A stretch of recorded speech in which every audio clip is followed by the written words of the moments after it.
Olá a todos, sejam bem-vindos ao canal Biblioteca do Elfo.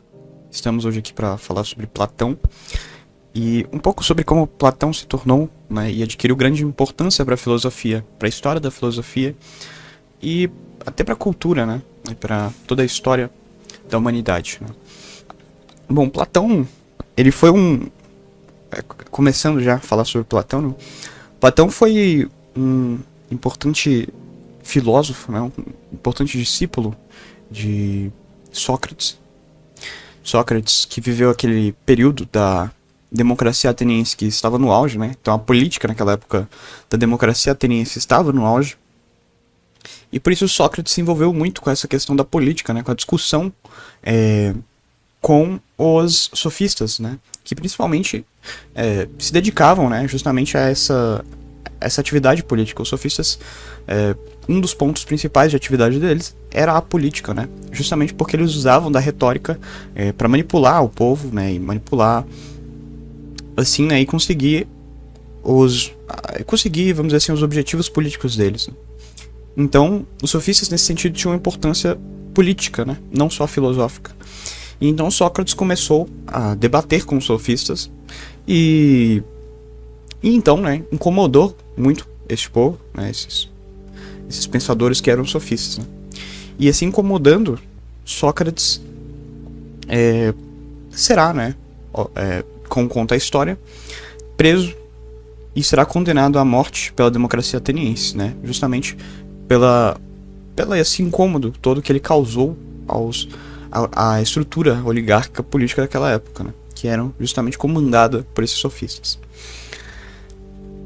E Platão, então, ele vai nascer nesse período conturbado, né, de problemática, né? Quando ele nasce, Sócrates ainda estava vivo, afinal, é claro, Platão será um discípulo de Sócrates. E Platão, desde cedo, né, ele cresce numa família um pouco abastada. Ele não era muito rico, mas ele não era pobre também, ele tinha certa condição. E Platão, ele queria ser, então, um político, né? Ele achava, né, que a vocação dele era a vocação política. Ele acreditava que o destino dele, né, da vida dele seria viver ali naquele ambiente político de Atenas, né? Então ele queria ser um político. Justamente porque a política estava, como eu falei, né, nesse cenário muito forte, né, na cidade de Atenas. E Platão então vai crescer estudando, né, tendo uma boa educação intelectual, né, justamente com todo esse fim, né, para se tornar um político, né? E então ele conhecerá Sócrates e se tornará discípulo de Sócrates, né, verá toda a atuação política e filosófica que Sócrates vai fazer na Atenas antiga e se inspirará totalmente em Sócrates, né? Mas tudo vai mudar, né, quando Platão vê a morte de Sócrates, né? Então, Platão, enquanto um discípulo de Sócrates, né, vê a condenação e a morte de Sócrates pela democracia ateniense. Isso vai espantar muito Platão. Por quê? Porque Platão acreditava muito na política ainda. Platão, como eu falei, tinha a vocação de se tornar um político, né? Ele queria se tornar um político.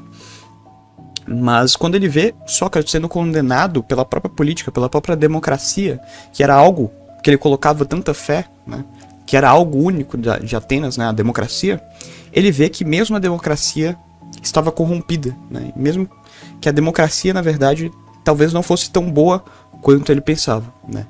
E então Platão, ele perde as esperanças em se tornar um político, né. Ele perde as esperanças em ter uma vocação voltada à política. Ele não quer mais ser político depois que Sócrates é condenado por essa própria política.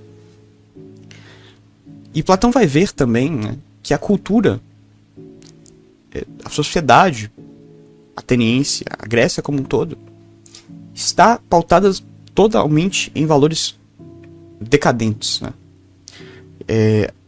Platão observa, por exemplo, um certo dogmatismo, né, nos religiosos, né, que são sempre que não instigam ao raciocínio, né, nos religiosos tradicionalistas ali do politeísmo grego, né, o que de certo modo torna o pensamento das pessoas, né, um tanto quanto dogmático, não abrindo elas a cabeça delas para expansão, para a verdade, né.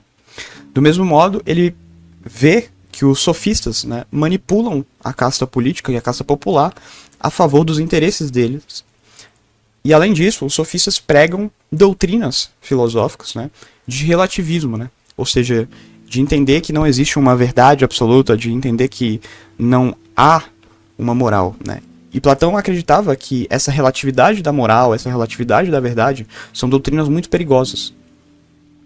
Justamente porque um dos pontos que Platão vai aprender com Sócrates é a importância da verdade e a importância do bem, que são dois pontos que os sofistas desprezavam totalmente porque eles acreditavam na relatividade da verdade e do bem. Então Platão vê que esses valores estão cada vez mais sendo disseminados na sociedade, né? Esses valores de relativismo e esses valores de dogmatismo, e que totalmente são contrários ao raciocínio e à boa filosofia. Então Platão começa, né, a sua atividade filosófica, justamente porque ele vê que essa sociedade, que esses valores estão decaídos, e ele vê a importância, portanto, de reerguer os valores dessa Atenas decaída. E por isso, ele passa até agora uma vocação intelectual. Ele vê a importância de reeducar essa Atenas em valores mais nobres. Que valores mais nobres seriam esses? Os valores de base socrática, ou seja, a busca incessável pela verdade e a busca pelo bem, portanto. Né? Então, Platão, nesse intuito, irá fundar a academia, a sua escola filosófica, né? Que tem justamente o intuito de continuar a propagar o ideal socrático, o ideal de busca pela verdade e de busca pelo bem.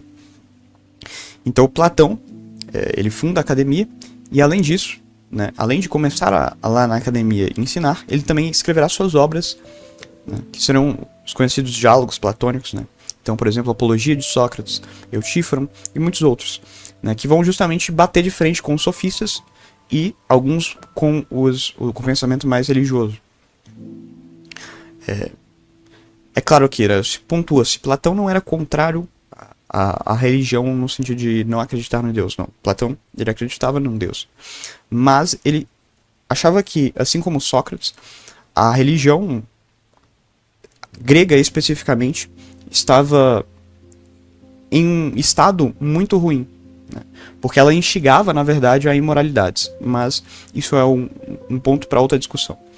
Mas enfim, então Platão vai basicamente escrever suas obras, né, pautando crítica justamente, principalmente aos sofistas, em primeiro lugar, e depois em menor escala, né, aos religiosos. E ele vai começar, então, a desenvolver a sua própria doutrina filosófica e espalhar ali pela Grécia. Além disso, as obras de Platão vão ter muita importância para, vamos dizer assim, revalorizar a imagem de Sócrates, né? Porque a imagem de Sócrates naquele tempo havia sido apagada pelos sofistas, né? Os sofistas queriam que Sócrates fosse entendido como uma figura má, né? E por isso eles caluniaram historicamente ao máximo Sócrates. Mesmo em alguns textos do teatro grego nós encontramos, né, referências a Sócrates como se fosse um cara louco, né? Ou seja, Platão também ele escreve as suas obras com o intuito de revalorizar a imagem socrática. Mas, no fundo, o objetivo principal dele era dar continuidade justamente ao projeto de Sócrates de espalhar a verdade e a busca pelo conhecimento como um todo. E por que ele achava isso tão importante, na verdade? Por que Sócrates achava isso tão importante, né? Porque Sócrates, e isso é um ponto que Platão levará para a filosofia platônica também, né? Que ele tomará emprestado de Sócrates.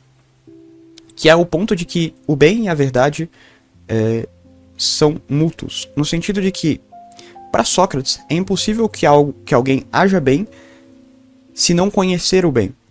Ou seja, a prática do bem, segundo Sócrates, parte antes do conhecimento da verdade de um bem. Ou seja, para Sócrates, por exemplo, você não pode agir bem se você não conhecer o agir bem, né? Então, antes você tem que conhecer a verdade do agir bem para depois agir bem. Ou seja, antes você conhece a verdade e depois você age bem. Então, a verdade vem primeiro e depois o bem. E nesse sentido, então, é muito necessário que haja um raciocínio, uma racionalização. Por quê? Racionalizando as coisas, você encontra a verdade, e encontrando a verdade, buscando a verdade, você encontra o bem. E é por isso que Sócrates, né, em toda a sua vida, se dedicou a questionar, né, a todos, justamente para tentar encontrar a verdade e extrair o bem, e estimular o bem não só para ele, mas para toda a sociedade, ou seja, estimular que as outras pessoas também pensassem e encontrassem por sua vez a sua verdade, não a sua verdade no sentido de que cada um tem sua verdade, mas no sentido de que há uma verdade universal, tá? Então que cada um raciocinasse, encontrasse a verdade universal e partindo dessa verdade universal chegasse ao bem, né? Então ele queria estimular muito isso no pensamento grego. Foi o que acabou levando ele à morte, né? À condenação, à morte. Então Platão ele vai dar continuidade a esse pensamento, a essa forma, né? De justamente questionar, né? E buscar a verdade. Na verdade, isso é propriamente o que Platão vai definir como filosofia. Filosofia significa amor à sabedoria. Philo é amor, né? E sofia é sabedoria. Então, amor à sabedoria, né? Que é propriamente a designação do que é a filosofia. Ou seja, é aquele que ama a verdade, aquele que busca a verdade enquanto tal. E isso é o ponto principal de toda a atividade de Platão na Atenas Antiga. Bom, então esse foi um pouco da importância de Platão para a história da filosofia e para a história como um todo, na verdade, a importância do pensamento dele e da atividade dele. Pretendo fazer mais alguns outros vídeos sobre a filosofia platônica como um todo, né? Alguns pontos, alguns conceitos da filosofia. Mas vejamos aí como vai ser então. Muito obrigado por assistir e até a próxima.